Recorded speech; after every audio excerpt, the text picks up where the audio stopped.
కేంద్రంలోని బీజేపీ ప్రభుత్వం తమాషాలు చేస్తున్నది. అది మొదటి నుంచి తెలంగాణకు వ్యతిరేకమే. రాష్ట్రానికి ఇప్పటిదాకా పైసా కూడా పనిచేయలేదు. ఏం అడిగినా తిరస్కరించడమే. చంద్రబాబు పోయి ఏదో చెప్పడం, కేంద్రం మన ప్రాజెక్టులను తిరస్కరించడం జరుగుతున్నది. అయినా అప్పుడు మేము గట్టిగానే పోరాడినాం. పాలమూరు రంగారెడ్డికి 6-7 పర్మిషన్లు తెచ్చుకున్నాం. అందులో ముఖ్యమైన పర్యావరణ అనుమతులు కూడా తీసుకున్నాం. కానీ చంద్రబాబు కుతంత్రాలతో అడ్డుపుల్ల వేసిండు అని ఆయన మాటలు పట్టుకొని రంగారెడ్డి డిపిఆర్ను కేంద్రం వెనక్కి పంపింది. డిపిఆర్ వాపస్ వస్తే రాష్ట్ర ప్రభుత్వం ఎంతో కొట్లాడాలి. కానీ ఈ ప్రభుత్వం ఏం చేస్తున్నది? ఆల్ పార్టీ డెలిగేషన్ తీసుకెళ్లి కేంద్రంపై పోరాడాలి కదా. 2 ఏళ్ళు టైం ఇచ్చినాం, ఇక తోలు తీస్తామంటున్నాడు. పాలమూరు ప్రాజెక్టుపై కేంద్ర రాష్ట్ర ప్రభుత్వాలను ఎండగడతాం. కేసీఆర్ పాలమూరు, రంగారెడ్డి, నల్గొండ జిల్లాలో సభలు పెడతా. చంద్రబాబు కిరికిరి వల్లే డిపిఆర్ను కేంద్రం తిప్పి పంపింది. చేతగాని దద్దమ్మ ప్రభుత్వం ఇది. 2 ఏళ్లుగా తట్టెడు మట్టి తీయలే. ఇప్పుడేమో 45 టీఎంసీలు ఇవ్వాలంటూ ఇరిగేషన్ మంత్రి లెటర్ రాసిండు. ఫ్యూచర్ సిటీనా, తొక్క సిటీనా? ఎవని కావాలా ఫ్యూచర్ సిటీ? కాంగ్రెస్ హామీలు జనం టెంప్టైరు. కాంగ్రెస్ హామీలకు జనం టెంప్టైరు.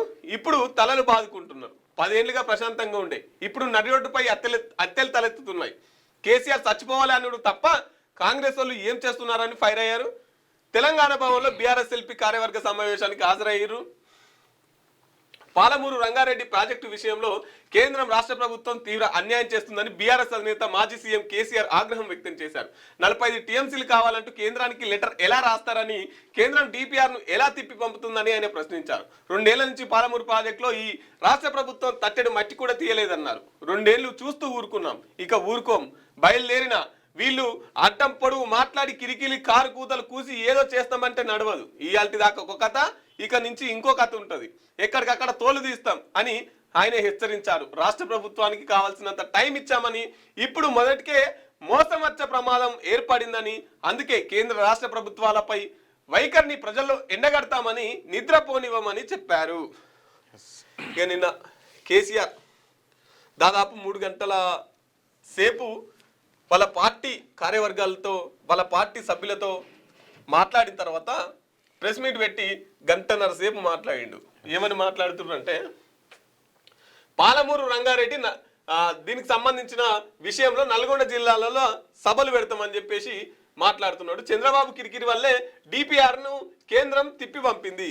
ఇప్పుడు ఏంది, పాలమూరు ఎత్తిపోతల పథకానికి 90 టీఎంసీలు కావాలని చెప్పేసి అప్పట్లోనే కేసీఆర్ గారు డిపిఆర్స్ రాసి పంపారు. అయితే దాన్ని మళ్ళా ఎవరు ఈ ఉత్తమ్ కుమార్ రెడ్డి గారు 40 టీఎంసీలు రావాలని మీరు రాయడం ఏంది?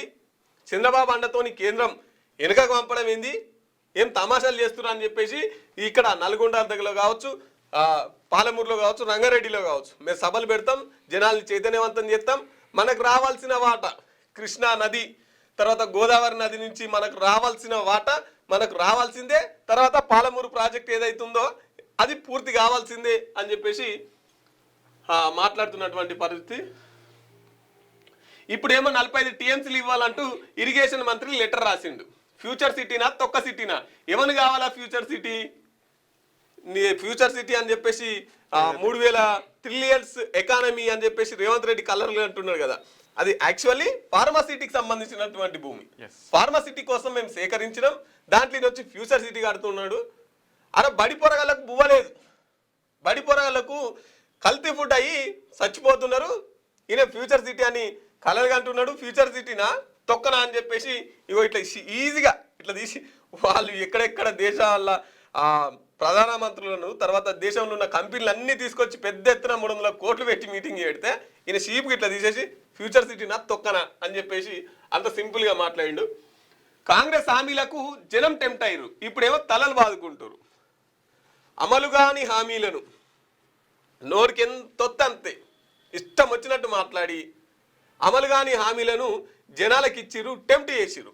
వాళ్ళు ఓ కళల ప్రపంచం, రంగుల ప్రపంచం చూసిరు, మాటలతోనే మీకు ఓటేసిర్రు అంతే తప్ప నిజాయితీగా ఎవరు ఓటేయలే అని చెప్పేసి ఇప్పుడేమో తలలు బాదుకుంటున్నారు అని చెప్పేసి చెప్తున్నాడు. 10 ఏళ్ళు ప్రశాంతంగా ఉంటే ఇప్పుడు నడి రోడ్డుపై హత్యలు తలెత్తుతున్నాయి. కేంద్రం హోమ్ మినిస్టర్ రేవంత్ రెడ్డి గారా, హోమ్ మినిస్టర్ రేవంత్ రెడ్డి, ముఖ్యమంత్రి రేవంత్ రెడ్డి, తర్వాత విద్యాశాఖ మంత్రి రేవంత్ రెడ్డి, ఇన్ని శాఖలు ఆయన దగ్గరనే పెట్టుకున్నాడు. కేసీఆర్ చచ్చిపోవాలి అన్ను తప్ప కాంగ్రెస్ వాళ్ళు ఏం చేస్తున్నారని ఫైర్. ఇప్పుడు కేసీఆర్ గంటన్నర సేపు మాట్లాడిండు. అంత ముందుకు వరంగల్లో సభ పెడితే ఆడ కూడా గంట సేపు మాట్లాడిండు. ఎక్కడ కూడా కాంగ్రెస్ ప్రభుత్వం అధికారంలోకి వచ్చినప్పటి నుంచి ఇప్పటి వరకు కేసీఆర్ రేవంత్ అని పేరు తీయలే. ఎక్కడ రేవంత్ అని పేరు ఎక్కడ కూడా తీయలే. 2 సంవత్సరాల నుంచి అంతో ఇంతో ఉత్తమ్ కుమార్ రెడ్డి పేరు అన్న తీసిండు నిన్న సభలో. రేవంత్ రెడ్డి పేరు అయితే అసలు కనీసం నోట్లకెళ్ళి కూడా వాళ్ళకలే. ఇక మన రేవంత్ లేస్తే కేసీఆర్ కేసీఆర్ కేసీఆర్ కేసీఆర్ కేసీఆర్. ఒక ముఖ్యమంత్రి పేరు తీయకుండా కూడా ప్రెస్ మీట్లు పెట్టొచ్చా, ముఖ్యమంత్రి పేరు తీయకుండా గంట సేపు మాట్లాడొచ్చా అని చెప్పేసి కేసీఆర్ను చూసి నేర్చుకోవాలి. కానీ నిన్న మొత్తం మళ్ళీ ఒక పాత కేసీఆర్, ఉద్యమ కాలంలో పాత కేసీఆర్ ఎట్లుంటాడు ఆ విధంగా వచ్చినాయి మాటలు, అట్లా మాట్లాడాడు. చివరికి రాహుల్ కూడా గుర్తు చేసిండు. తెలంగాణ భవన్లో బీఆర్ఎస్ ఎల్పీ కార్యవర్గానికి సమావేశానికి హాజరయ్యారు. ఇక రేపటి నుంచి కొట్లాడతాం అని చెప్పేసి గంట సేపు మాట్లాడిన తర్వాత ఇక మేము అందుబాటులోనే ఉంటాం, తోలు తీసుడే ఇక బయలుదేరినా అని చెప్పేసి ముగించిండు. మీకు వార్తలు రాయడం, విశ్లేషణ చేయడం వచ్చా? అన్యాయాన్ని ప్రశ్నించడం తెలుసా?